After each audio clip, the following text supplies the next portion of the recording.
Any phone battery error problem solution. বন্ধুগণ, charger connect করলে আমরা প্রায় কিপ্যাড মোবাইলে দেখতে পাই যে লেখা আসে ব্যাটারি এরর। বন্ধুগণ, এমন অবস্থায় চার্জ তো হয় না, বরঞ্চ ব্যাটারিতে জমায়িত যেতটুকু চার্জ আগে থাকে ততটুকু আস্তে আস্তে কমতে থাকে। বন্ধুগণ, এই ব্যাটারি এরর লেখাটি কেন আসে? ব্যাটারি প্রবলেমের কারণে না মাদারবোর্ডের সমস্যার কারণে?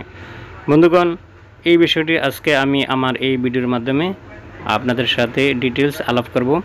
যারা মোবাইলের কাজে একেবারে নতুন তাদের জন্য এই ভিডিওটি অত্যন্ত জরুরি। বন্ধুগণ, সমস্যা ব্যাটারি থেকেও হতে পারে, সমস্যা মাদারবোর্ড থেকেও হতে পারে।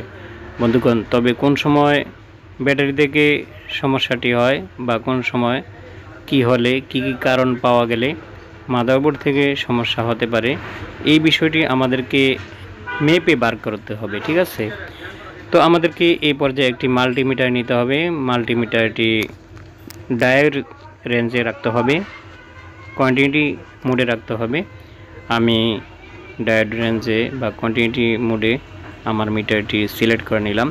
সিলেক্টর নট যেটি আছে না, ওটি ডায়োড মোডে রাখলাম। ঠিক আছে, তো দেখেন সাউন্ড করছে, তার মানে আমার যেই মিটারটি ঠিক আছে।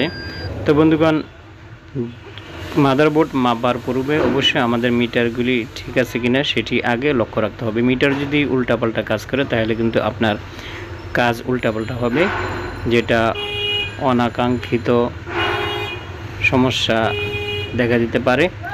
তো যাই হোক, এবার আমরা যেটি মাপবো সেটি হলো ব্যাটারির যেই বিএসআই লাইন আছে না, সেটি আমরা মাপবো।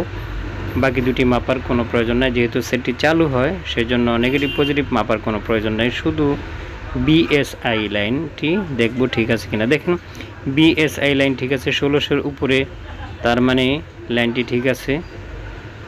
ঠিক আছে, তো বন্ধুগণ, বিএসআই লাইন যদি মিসিং থাকে তাহলে কিন্তু ব্যাটারি এরর প্রবলেম দেখা দেয় মাদারবোর্ড থেকে। যদি এমন দেখা দেয় তাহলে আপনাকে অবশ্যই ওয়াটার ড্যামেজড বা অন্য কারণে যদি লাইনটি মিসিং হয়ে যায় তাহলে বের করে লাইন কানেক্ট করে দিতে হবে। যদি না পাওয়া যায় তাহলে আমাদেরকে একটি 10K ওহমসের রেজিস্টার যে কোনো গ্রাউন্ডে লাগিয়ে তার থেকে আপনি একটি জাম্পার টেনে দিতে পারেন বিএসআই লাইনে, তাহলে কিন্তু সমস্যার সমাধান হয়ে যাবে। ঠিক আছে, অথবা অনেক সময় দেখা যায় যে গ্রাউন্ডের সাথে যদি আমরা একটি জাম্পার টেনে দিই তাহলে কিন্তু সমস্যার সমাধান হয়ে যায়। তো সবচেয়ে ভালো হলো একটি 10K ওহমসের রেজিস্টার বিএসআই লাইনের সাথে গ্রাউন্ডের সাথে জয়েন করে দিলে সবচেয়ে ভালো হবে। তো বন্ধুগণ, আমরা দ্বিতীয় পর্যায়ে মেপে নিব যে আমাদের চার্জার কানেক্ট করলে ঠিক মতো ভোল্টেজ পাওয়া যায় কিনা ব্যাটারি কানেক্টরে। 3.2 থেকে 3.7 থেকে 4.23 এতটুকু ভোল্টেজ আমাদেরকে পাওয়া যেতে হবে। 3.7 অথবা 3.89, 3.10, 4.12, সাধারণত 4.2 পর্যন্ত আমরা ভোল্টেজ পেয়ে থাকি মাপলে।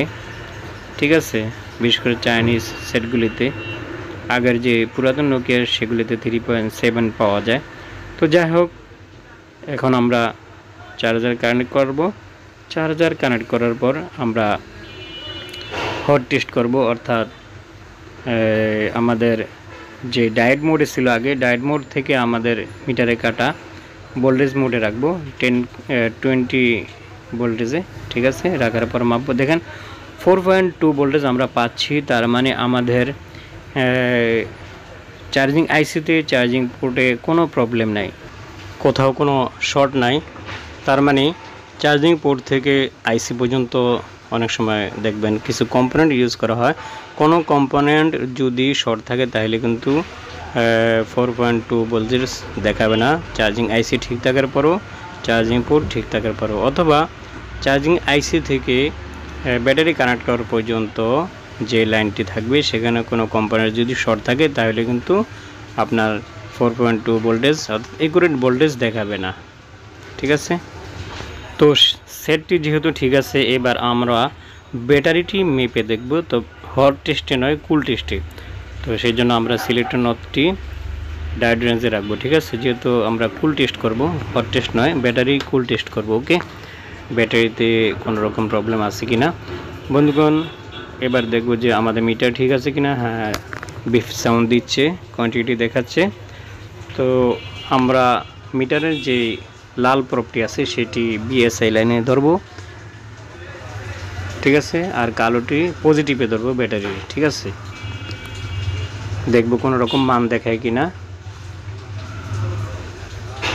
লালটি মিডিলে ধরলাম, দেখেন কোনো রকম মান দেখায় না, কোনো রকম মান দেখায় না, কোনোভাবেই না। এবার অন্য একটি ব্যাটারি নিব বন্ধুগণ, অন্য একটি ব্যাটারি নিব আইটেলের।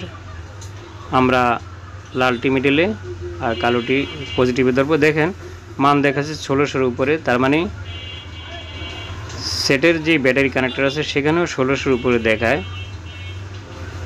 ঠিক আছে। কিন্তু যে ব্যাটারিটি দ্বারা চার্জিং এরর দেখাচ্ছে সেখানে এরকম মান আমরা পাই না, অথচ এই ব্যাটারিতে পাচ্ছি।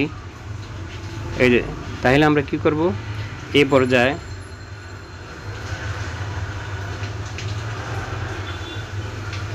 বুঝতে পারলাম যে ব্যাটারি সমস্যা থেকে ব্যাটারি এরর সমস্যা দেখাচ্ছে, ঠিক আছে। মিডল যে পয়েন্ট বিএসআই লাইন আছে, ব্যাটারির একটি লাইন ঠিক আছে, অপরটি লাইন ঠিক নাই।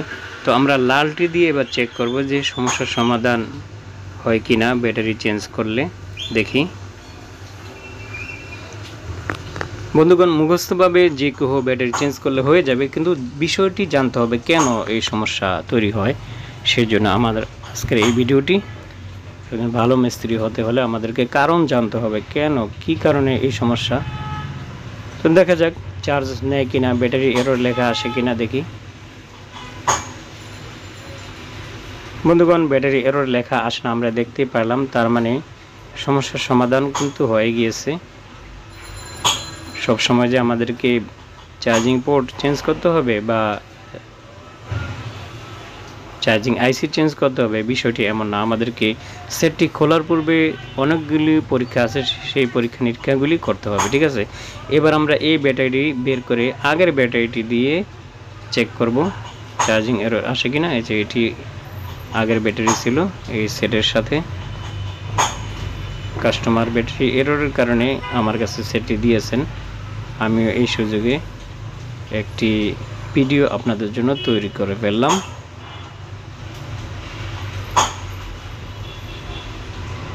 দেখা যাক কি হয়।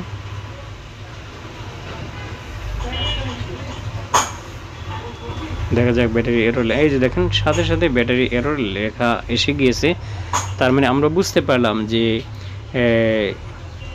যে কোনো সেটে যদি ব্যাটারি এরর আসে তাহলে আমরা ওই সেটের যে বিএসআই লাইন আছে সেটি ঠিক আছে কিনা দেখব। যদি ঠিক থাকে তাহলে আমরা মেপে দেখব ব্যাটারির বিএসআই লাইন ঠিক আছে কিনা। যদি ঠিক না থাকে আমরা ব্যাটারি চেঞ্জ করে দিব, ঠিক আছে। তো ভিডিওটি যদি উপকার আসে, ভালো লাগে, তাহলে একটি লাইক দিবেন। কিছু জানার থাকলে বা বোঝা থাকলে কমেন্ট করে জানাবেন, আমি রিপ্লাই দেওয়ার চেষ্টা করব। আর বন্ধু, আপনি যে আমার চ্যানেলে নতুন দর্শক হয়ে থাকেন অবশ্যই সাবস্ক্রাইব করে অল সিলেক্ট করে রাখবেন পরবর্তী ভিডিও পাওয়ার জন্য। আজকের মতো এখানে, আল্লাহ হাফেজ, আসসালামু আলাইকুম ওয়া রাহমাতুল্লাহ।